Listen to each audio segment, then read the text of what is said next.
الحمدللہ رب العالمین والصلاة والسلام علی رسولہ الامین وآلہ واصحابہ اجمعین والعاقبۃ للمتقین۔ بزرگان محترم، عزیز نوجوان اور بچوں، السلام علیکم ورحمۃ اللہ وبرکاتہ۔ اعوذ باللہ من الشیطان الرجیم، بسم اللہ الرحمن الرحیم۔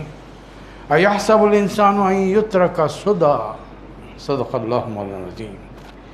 سورۃ القیامہ کی ایک آیت تلاوت کی ہے جس میں اللہ رب العزت کا ارشاد ہے، کیا انسان نے یہ سمجھ رکھا ہے کہ ہم نے اس کو شتر بے مہار کی طرح چھوڑ دیا ہے؟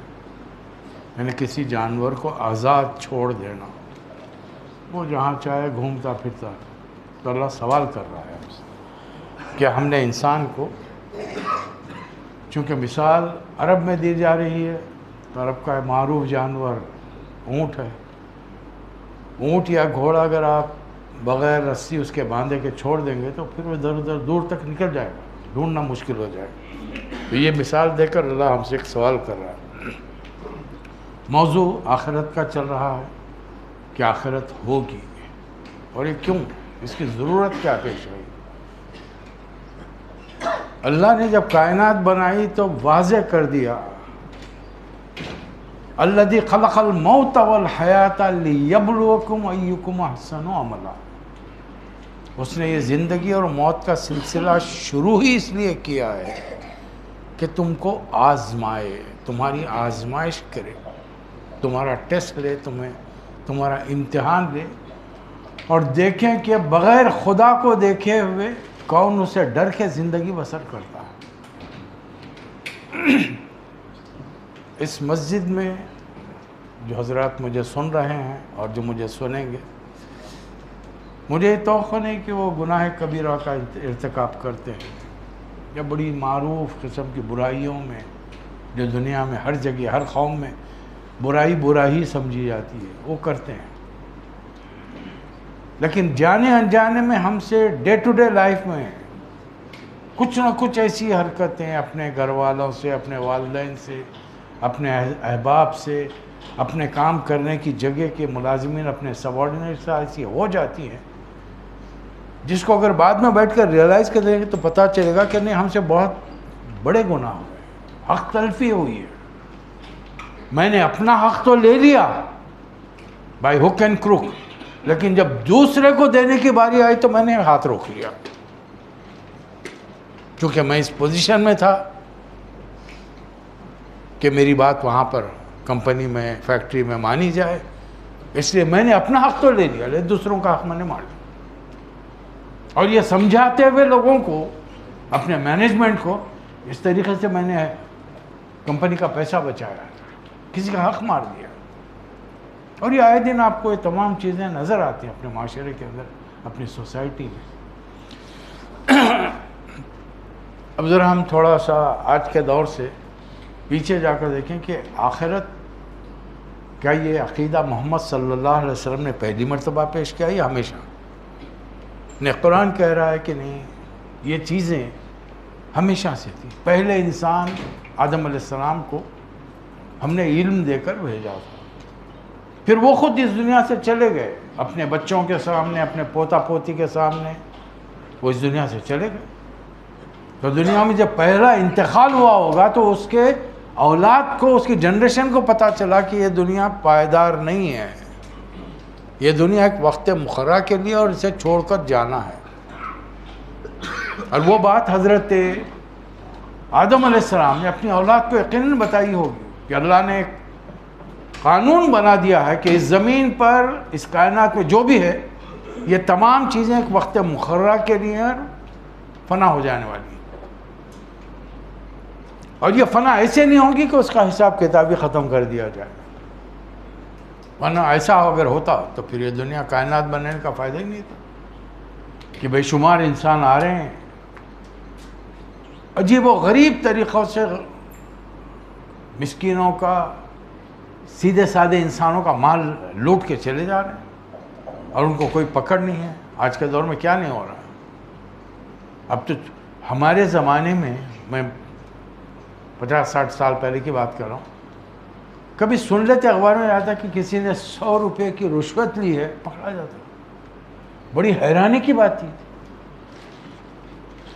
آج 50-60 کروڑ کوئی چیز نہیں ہے بھائی، 1000 کروڑ کے اندر بات ہو رہی ہے، پکڑے نہیں جا رہے۔ اگر کسی کو کوئی ملک میں عہدہ مل جاتا ہے تو اس لیے نہیں ملتا کہ وہاں کے عوام کو نوچ کھسوٹ کے کھا جائے وہ، لیکن وہ کما رہے ہیں۔ ان کا خیال یہ کہ میں جس انداز سے پیسے خرچ کر کے الیکٹ ہو کے آیا ہوں بائی ہک اینڈ کرو، اب اس کا دگنا تو مجھے لینا ہے، اسی کہ مجھے معلوم ہے کہ جو اعمال میرے ہیں دوبارہ مجھے پبلک کو الیکٹ نہیں کرے گی، لہذا وہ وقت آنے سے پہلے میں اتنا کما لوں کہ ساتھ پوچھنے بیٹھ کے کھاتی رہے۔ یہ ہو رہا نہیں ہو رہا، ہر ملک میں ہو رہا۔ اب وہ نام نہاد چیمپئن چلے گئے، ابراہیم لنکن کے قصے سناتے تھے اسلامی واقعات کو دبانے کے لیے، وہ فلاں فلاں کے واقعات سناتے تھے، یہ سب اسلام کی شخصیتوں کے سامنے یہ ہیچ ہے، کچھ نہیں ہے۔ جیسے کہ اسلام نے خدا کی معرفت بتائی ہے، خدا کو مان کر خدا سے ڈرنا بڑا کمال ہے۔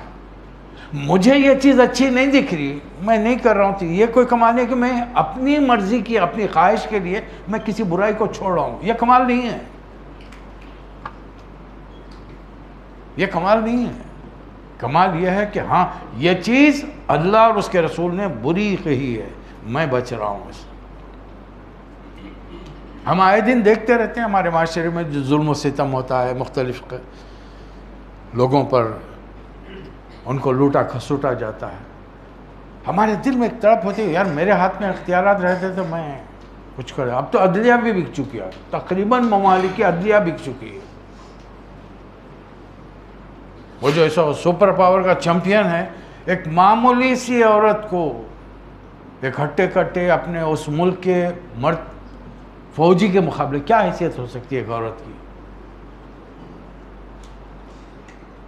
دھکا دے کر صرف اس کی بندوق چھیننے کے لیے دنیا کی تاریخ میں پہلی مرتبہ ایسا ہوا کہ ایک عورت کو 84 ایئرز کی سزا دی گئی۔ گولی چلی اس سے نہیں چلی، زخمی ہوا آدمی، گولی نہیں چلی تو زخمی کیسا ہوگا؟ پھر کسی نہیں تم نے فوجی پر گولی چلانے کی کوشش کی، اس بے غیرت جج کو شرم نہیں آئی۔ 84 ایئرز کی 84 سال کی سزا۔ عدلیہ بک چکی ہے، الا ماشاءاللہ ہے ابھی بھی۔ جیسے کہ اس زمین پر جب انصاف عدل ختم ہو جائے گا، قیامت آ جائے گی۔ ابھی ہے غیر مسلموں میں بھی ہم سے بڑھ کر ہیں اللہ سے ڈرنے والے، وہ اللہ کو نہیں مانتے، مختلف شکلوں میں مانتے اور چیزیں۔ رسول اللہ صلی اللہ علیہ وسلم جب یہ تعلیمات لے کر آئے، ان کا خیال کیا تھا؟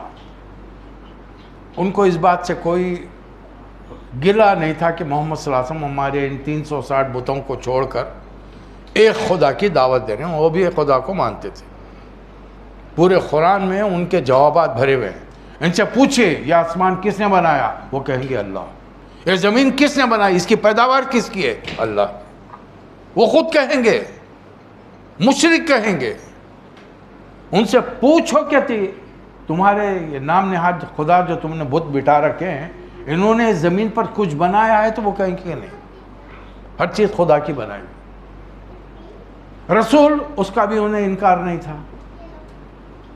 مشرکین مکہ جب سفر کرتے تو مدینہ پہ سے جاتے، مدینہ میں یہودیوں کے 3 قبیلے ہیں، یہ سفر کر کے شام سیریا کی طرف جاتے، وہاں عیسائی بستے ہیں، اور یہ لوگ مذہب کو ماننے والے بڑے ڈسپلن ہوتے ہیں کسی نہ کسی اعتبار سے، عقیدے میں کتنی برائی آ جائے لیکن انسانی زندگی کے اندر ایک ڈسپلن آ جاتا ہے، کچھ رسمیں رواج، کچھ عقیدے، کچھ عبادتیں، کچھ انسانی تعلقات کے لیے اللہ رسول کے احکامات ان کے دور میں ان کے نبیوں کے لائے ہوئے، تو ان کی یہ ڈسپلن زندگی کو دیکھ کر یہ قریش مکہ کو اسے کہ یہ تو بالکل گواروں کی طرح رہتے تھے، قبیلوں کی شکل میں تھے، صرف قبیلے کے سردار کا حکم ماننا تھا، کسی اور کا نہیں۔ ان کے فکر کا زاویہ کیا تھا؟ دوسرے قبیلے کا نیک انسان معمولی ہے, کوئی اہمیت نہیں.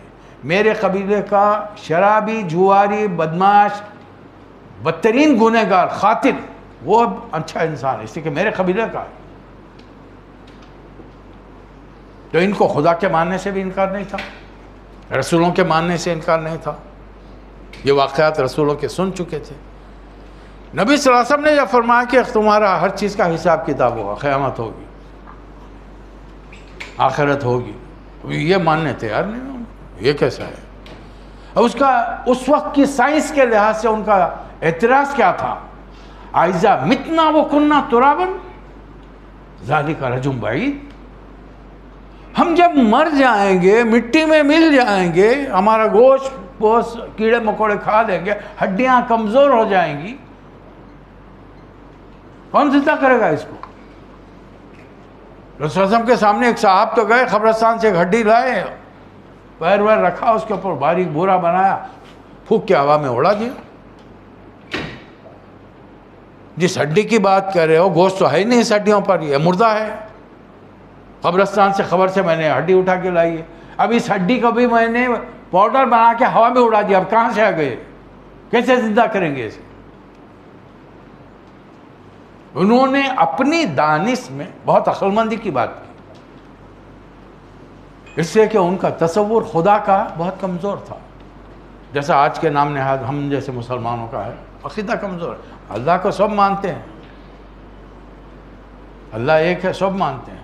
کوئی مسلمان یہ نہیں کہتا اللہ دو ہیں, تین ہیں. اللہ کو مانتے ہیں, اللہ کی نہیں مانتے ہیں. ان کا تو اللہ کا عقیدہ ہی خراب تھا.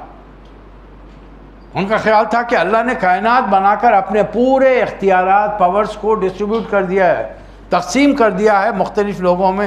یہ بارش برسانے والے ہیں, یہ اولاد دینے والے ہیں, یہ روٹی روزی دینے والے ہیں. ہر قسم کے اختیارات انہوں نے بانٹ دیے تھے. تب اللہ کا مصرف کیا رہا؟ پھر وہ 7 آسمانوں کے اوپر کہیں بیٹھا ہوا ہے ہمارے ہم گنہگار کی. آج بھی مسلمان کو آپ ہے, آپ بھی دین کی دعوت دیجیے, آپ بھی لوگوں کو اللہ کی طرف بلائے. نہیں, میں بڑا گنہگار ہوں. اچھا, گناہ کم نہیں کرنا چاہتے؟ کرنا چاہتے ہیں تو اس راستے پر آئیے. آپ کی لوگوں کی نظریں آپ پر خود بخود اٹھ جائیں گی. بڑے مولوی بنے پھرتے ہیں, کہاں کہاں گھومتے ہیں. فجر کے بعد میں ایک پروگرام ہوتا تھا 90s میں. فجر کے بعد کب ختم ہو رہا؟ 7:30-8 بجے. اس وقت روئی کی گلیوں کے اندر یا تو کالی چمٹیاں رہتی تھیں یا سفید چمٹیاں رہتی تھیں, دیمک رہتی تھی. ہم سمجھ رہے ہیں نا کون آتے ہیں؟ پورے بسیں آتے ہیں انٹیریئر سے, اور بس کی پوری بس کی جب اس میں سے اترتے ہیں تو معلوم ہوتا پورے بازار کے اندر ابھی یہ ہولیے کے اندر ایک آدمی ہاتھ میں قرآن پکڑ کے آ رہا ہے. اس سے اتنی صبح آپ کیا کرنے ہیں؟ ارے بھائی, درس پروگرام ختم کر کے گھر واپس جا رہا ہوں. جس دن آپ دین پر چلیں گے کوئی مسئلہ نہیں ہوگا لوگوں کو.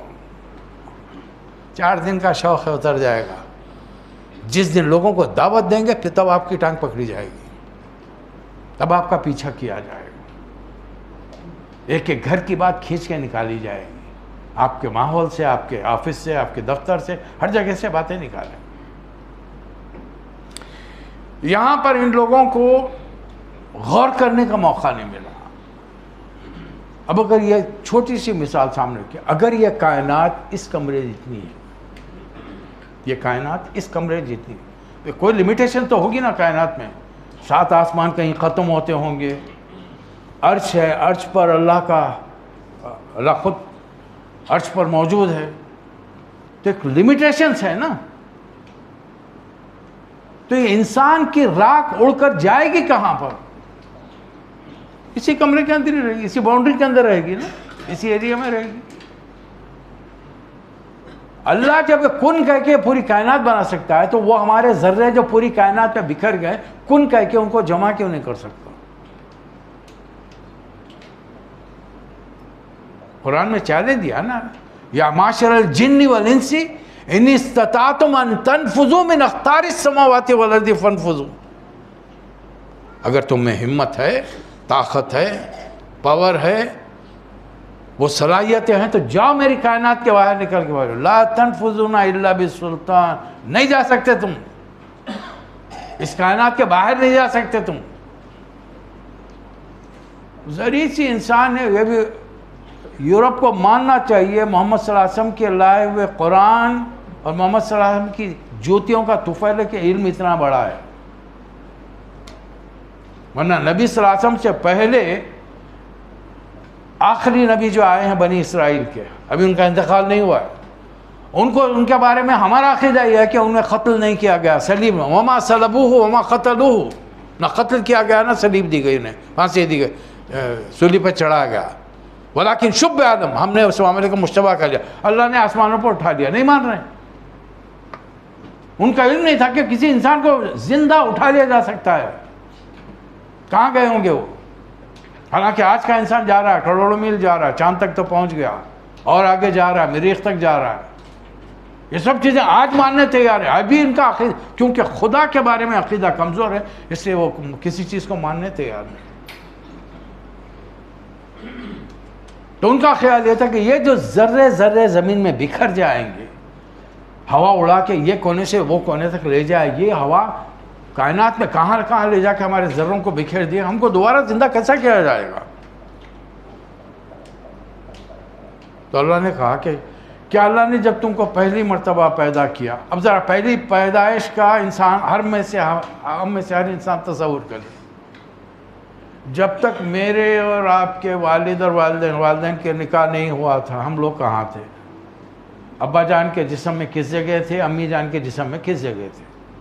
وجود تو دونوں کے ملنے کے بعد آیا نا، نکاح کے بعد ہی آیا نا، آپسی تعلق کے بعد ہی آیا نا. انسان مخلوق کوئی بھی ہو، انسان ہو جانور ہو، دو چیزوں کے اختلاط سے ملنے ہی سے تیسری چیز وجود میں آئے گی. ایک انسان، ایک عورت اور مرد ملے، اولاد ہوئی. اس سے پہلے تم کہاں تھے؟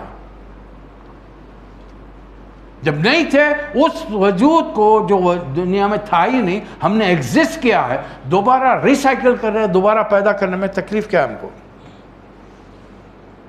کیا پہلی مرتبہ پیدا کرنا ہمارے لیے دشوار تھا کہ دوبارہ تم کو پیدا کرنے میں ہم کو پریشانیاں ہوں گی؟ سورہ خاف میں اللہ فرما رہا ہے، پوچھ رہا ہے. اور اس کے وجہ بھی، وجہ کیا ہے؟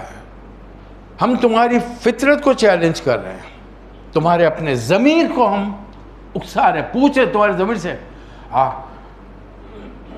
وَلَا أُقْسِمُ بِالنَّفْسِ اللَّوَّامَةِ، ہم نے ایک چیز تمہارے اندر ودیعت کی ہے کہ اندر ڈال کے رکھی ہے. برے سے برا انسان کتنی ہی برائی کر لے، تنہائی میں جب اسے پوچھیں گے وہ کہے گا کہ نہیں یہ کام برا ہے. سمجھنے کے لیے کسی بڑے شرابی کے پاس چلے جائیے، ہر وقت شراب میں نشے میں دھت رہتا.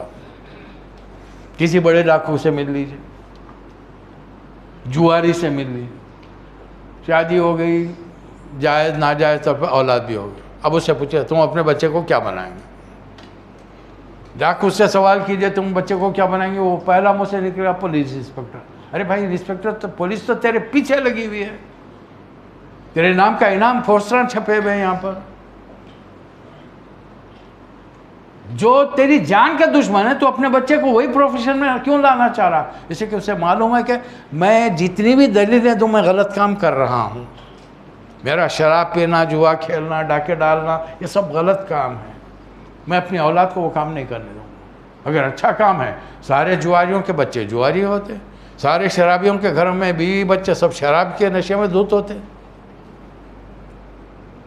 انسان کے اندر فَأَلْهَمَهَا فُجُورَهَا وَتَقْوَاهَا، یہ چیز ہم نے تمہارے اندر ڈالی ہے کہ تمہیں خیر اور شر کا خود بخود پتا ہے، کسی کے بتانے کی ضرورت نہیں ہے. ابا نے دیکھ لیا دوست کے ساتھ بیٹا آ رہا ہے، چپ کے سگریٹ پی رہا. اب ظاہر ہے انہوں بس میں تھے، بچے کی نظر پڑی نہیں، چلتی ہوئی بس میں انہیں پہچان بھی نہیں سکا، ابا بیٹھے ہوئے مجھے دیکھ رہے. اب گھر جا کے سوال کر رہے کہاں تھے؟ نہیں، اسٹڈی کر رہا تھا، دوستوں کے ساتھ اسٹڈی کر رہا تھا. اب ابا کو بچہ غلط کہہ رہا ہے، یہ سمجھانے کے لیے، یہ سمجھنے کے لیے کسی پروفیسر کی ضرورت ہے؟ یہ ابا کو خود ہی پتہ چل گیا کہ یہ مجھے جھوٹ کہہ رہا ہے. جو حق باتیں ہیں، جو معروف اچھی باتیں ہیں، وہ دنیا میں معروف ہیں، جو بری باتیں ہیں دنیا میں معروف ہیں.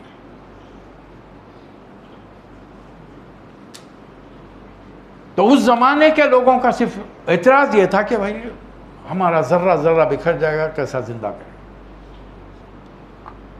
سورہ بنی اسرائیل میں اللہ فرما رہا ہے تم لوہا بن جاؤ یا اس سے بھی کوئی سخت ترین چیز بن جاؤ، تمہارا ذرہ مرنے کے بعد ہم اسے زندہ کریں گے. تو سوال یہ ہے کہ کون زندہ کرے گا؟ وہی جس نے پہلی مرتبہ تم کو پیدا کیا. جواب وہی ہے، اسی آیت میں جواب ہے. اب اس کے بعد میں سوال، اب انفارمیٹری سوالات شروع ہو جائیں گے. کب، کہاں، کیسے، جس سے ہمارا کوئی تعلق نہیں ہے. اور اللہ نے وہی چیز چھپا کے رکھی ہے. کسی کو پتہ نہیں ہے کہ وہ دنیا میں کون دنیا میں کب آ رہا ہے اور کب اس دنیا سے جائے گا. لائی حیات آئے خزاں لے چلی چلے، اپنی خوشی سے آئے نہ اپنی خوشی چلے.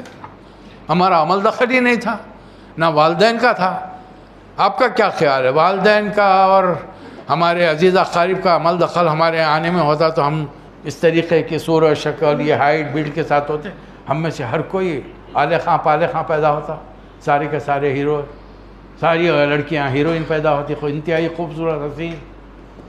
نہیں، ایسا تو سب افریقہ کے بیلٹ والوں نے کیا گناہ کیا تھا؟ سارے کے سارے کالے، یہ لمبے تڑنگے، یہ موٹے موٹے ہونٹ، یہ موٹی ناک. کیوں؟ آخر خوبصورتی کا بھی ایک معیار ہے نا. کہ ہم نے اگر تمہیں پیدا کیا ہے تمہارا امتحان ہوگا. ہم نے تمہیں پیدا کر کے چھوڑ نہیں دیا.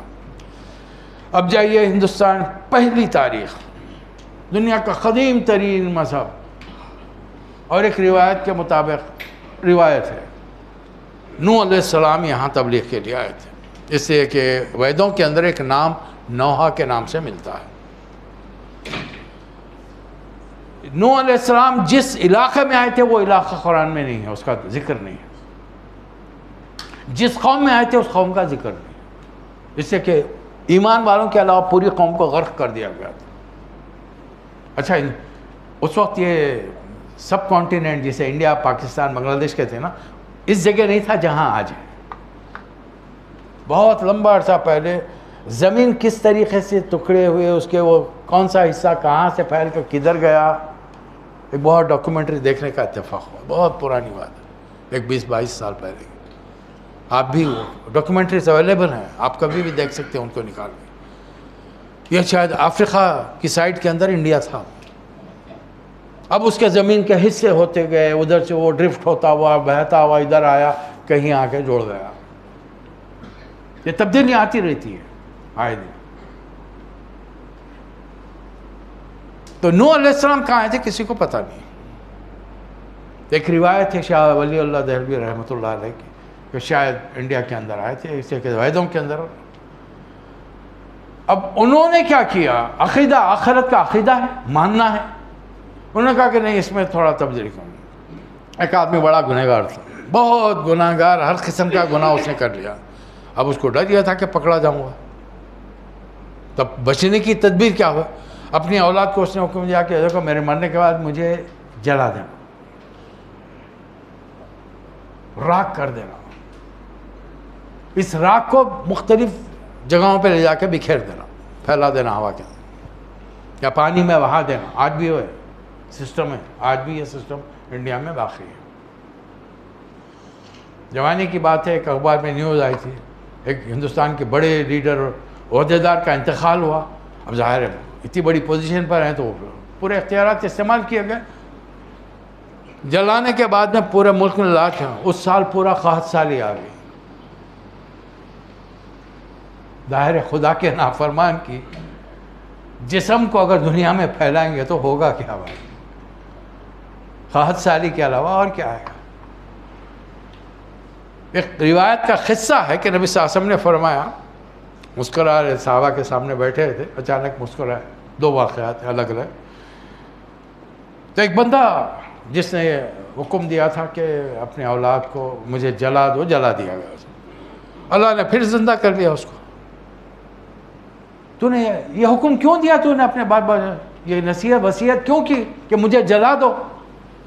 تو نے کہا کہ مجھے ڈر تھا تو پکڑے گا، سزا دے گا، اس سے میں بولا نہ رہے بانس نہ بجے بانسری، میں نے جلانے کا حکم دے دیا، لیکن میں تجھے پھر زندہ کر لایا، یہی تو نہیں معلوم تھا میرے کو۔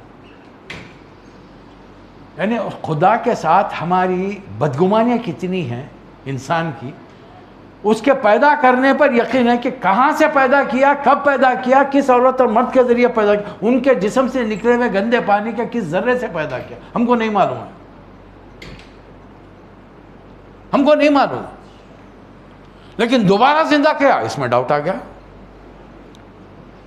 ایک اور قوم، پارسی قوم کے جس کے بارے میں سنتے ہیں، لیٹسٹ آئی ڈونٹ نو آج کل کیا ہوتا ہے، یہ لوگ ان اپنے مردوں کو لے جا کے جنگل میں ڈال دیتے تھے، کیوں؟ یا پانی میں بہا دیتے تھے، مچھلیاں کھا جائیں، جانور کھا جائیں جنگل کے اندر، ذرہ ذرہ دوسرے جانور کے پیٹ کی غذا بنے، پھر اس کے وہ جانور بھی مر جائے، ذرے کہاں ہوں گے؟ فرشتوں کو ڈھونڈنے میں پرابلم، ان کے خیال کیسے ڈھونڈیں گے؟ بھئی میرے جسم کے ذرے اگر کوئی جانور کھا لے، وہ بھی مر جائے، اس میں مکس ہو جائے، یہ ڈھونڈ کے کون لائے گا؟ خدا کے بارے میں آج جتنا عقیدہ کمزور ہمارا ہے اتنا وہ ان کا تھا۔ خدا ہے، میں کیا کروں؟ تو وہ اپنے مردوں کو جنگلوں میں ڈال دیتے، سمندروں میں بہا دیتے تاکہ وہ مخلوق کھا لے ان کو، یا سڑ گل جائیں، جو بھی ہو ان کے ساتھ۔ کچھ اور عقل مند بعد میں پیدا ہونے کہا کہ نہیں صاحب ایسا نہیں، یہ بھی نہیں ہوتا ایسا، شاید زندہ ہو جائیں۔ انہوں نے عقیدہ بنا کہ نہیں صاحب فلاں بخش دے گے ہم۔ آج جائیے دنیا کے بڑے مذہبوں میں کرسچینٹی آپ کو ملے گی، جوڈائزم آپ کو ملے گا۔ عزیر علیہ السلام کو خدا کا بیٹا مان لیجئے، آپ کو بخش، آپ جو چاہے کرتے پھریں۔ عیسیٰ علیہ السلام کو خدا کا بیٹا مان لیجئے، آپ جو چاہے کرتے پھریں۔ بڑے بڑے کارڈینلز کے ساتھ ڈاکٹر ذاکر نائک نے ڈیبیٹ کیا ہے، ان کا یہ کہ آپ آج بھی تم بے تحاشا گناہ کر کے آؤ، اللہ تمہیں معاف کر دے گا، صرف عیسیٰ علیہ السلام کو خدا کا بیٹا ماننا۔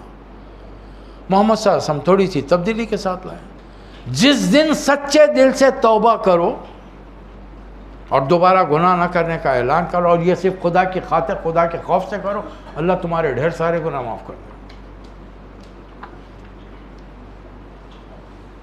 آخری سانس تک، جب تک تم پر سکرات کا عالم طاری نہ ہو کہ بس اب گھر والے پریشان ہیں، اب کسی کو جھاڑ پھونک کے لیے بلاؤ، ڈاکٹر کو بلاؤ، کسی کو بلاؤ، وہ بھی آ کے دیکھیں گے کہ دوا کا وقت ختم ہو گیا، دعا کا وقت شروع ہو گیا۔ دوا دعا دونوں لازم ہیں۔ اب بتائیے، اور یہ عقیدہ اب ظاہر ہے ان بزرگان پیغمبروں کے جانے کے بعد ان کے ماننے والے بہت سارے دنیا میں ہیں۔ نبی صلی اللہ علیہ وسلم خاتم النبیین من کے آگے، اب ہم یہ تو نہیں بول سکتے خدا کا بیٹا ہے، فلاں ہے فلاں ہے۔ ہم نے نبی صلی اللہ علیہ وسلم کے بعد صحابہ اکرام ہیں، ان میں سے کسی کو نہیں پکارا، تابعین میں کسی کو نہیں پکارا، تبع تابعین میں کسی کو نہیں پکارا۔ 400-500 سال بعد میں کچھ آنے والی بڑی شخصیتوں کو ہم نے اتنا ایگزیجریشن کیا ہے، اتنا ان کے ساتھ مبالغہ غلو کیا ہے، خدا کے درجے میں بٹھا لیا۔ ایک بزرگ کا واقعہ تو آپ سنتے رہتے ہیں، انتقال ہو گیا کسی حاطف غیبی، ہمارے سلیم خان صاحب نے آپ کے ٹیلی فونک کال، وہ بھی کیسی ہڈن ٹیلی فونک کال، حاطف غیبی۔ اب حاطف تو دیکھتے ہیں جہاں کہیں ٹیلی فون کا نا انسٹرومنٹ رکھا ہو، حاطف لکھا ہوا رہتا ہے، غیب سے کسی کو آواز آئی تو بزرگ سے پوچھا گیا کہ مرنے کے بعد آپ کا کیا ہوا؟ وہ تو نہیں، فرشتے آئے تھے منکر و نکیر سوال کرنے کے لیے، آتے انہوں نے کہا کہ من ربک، تمہارا خدا کون ہے؟ میں نماز پڑھا تھا۔ اب خبر کتنی ہوتی ہے؟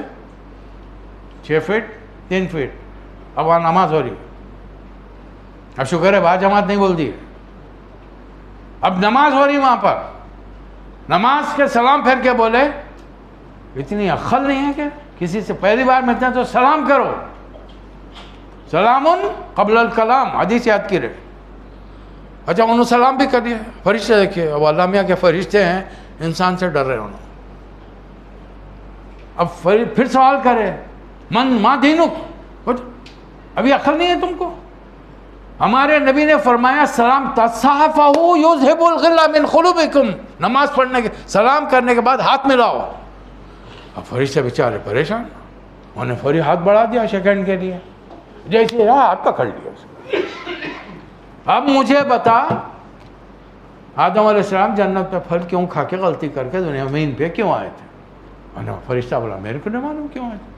دو آئے تھے منکر نہ کی، تو میں ایک کو پکڑ کے رکھتا ہوں، دوسرا جا کے اللہ میاں سے پوچھ کر.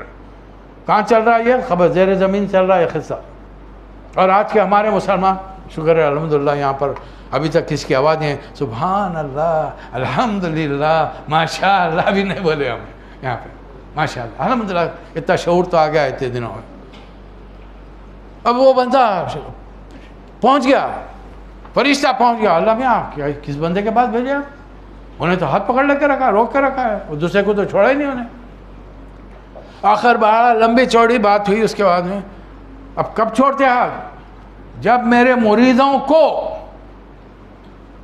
بغیر حساب کتاب کے میرے ساتھ جنت میں ڈالا جائے گا تو میں راضی ہو کے فرشتوں کو چھوڑتا، نہیں تو نہیں.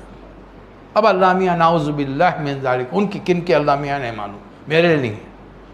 اللہ میاں مجبور ہے، ٹھیک ہے جاؤ. اب وہ عراق میں رہنے والے بزرگ کا نام لے کر ہم 11ویں کرتے ہیں، کنڈے کھاتے ہیں. ان کو بیچاروں کو انڈیا میں، پاکستان میں، بنگلہ دیش میں پکنے والی کھیر کا، پوریوں کا، چوبے کی پوریوں کا، پورن کی پوریوں کا پتہ بھی نہیں ہوگا، نام بھی نہیں معلوم ان کو. لیکن الحمدللہ ہم کھاتے بھی ہیں اور ان کے نام بھی لے لیتے ہیں. اس سے کیا، میں نے ان کو وہ 800 سال پہلے انتقال ہوا، میں نے ان کو دیکھا بھی نہیں، ان کے بارے میں پڑھا بھی نہیں، ادھر ادھر کی سنی سنائی ہے. گھر میں ایک اچھی خاصی دعوت ہو گئی، لوگوں کو کھلا دیا، اب وہ بھی جنت میں، میں بھی جنت. کیا جنت سستی ہو گئی، حساب کتاب کتنا آسان ہوگا.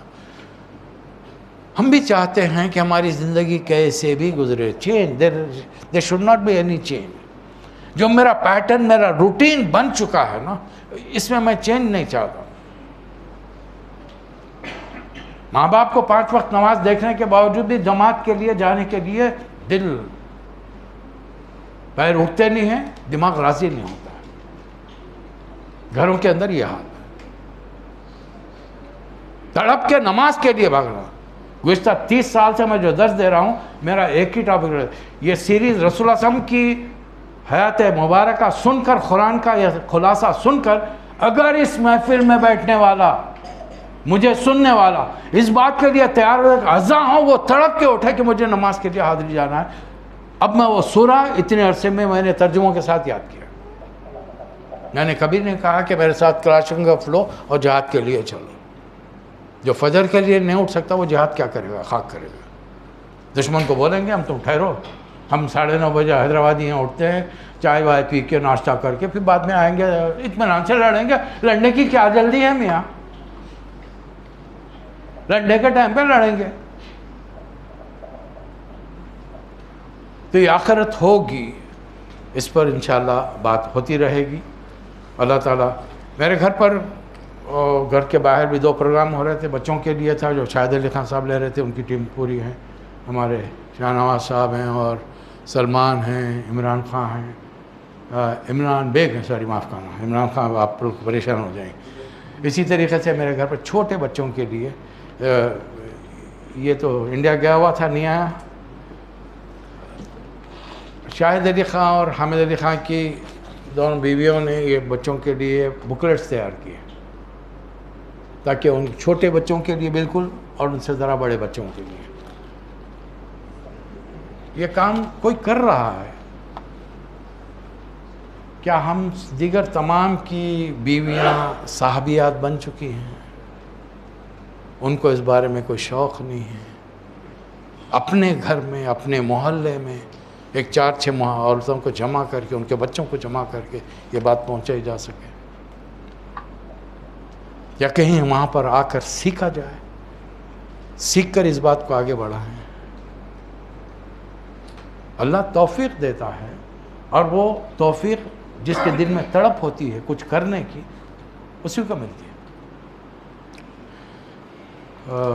چند ہمارے ساتھیوں کے رشتہ دار بیمار ہیں، جیسا عبید اللہ خان صاحب کی والدہ محترمہ ہیں، عمران بھائی کی والدہ ہیں، اور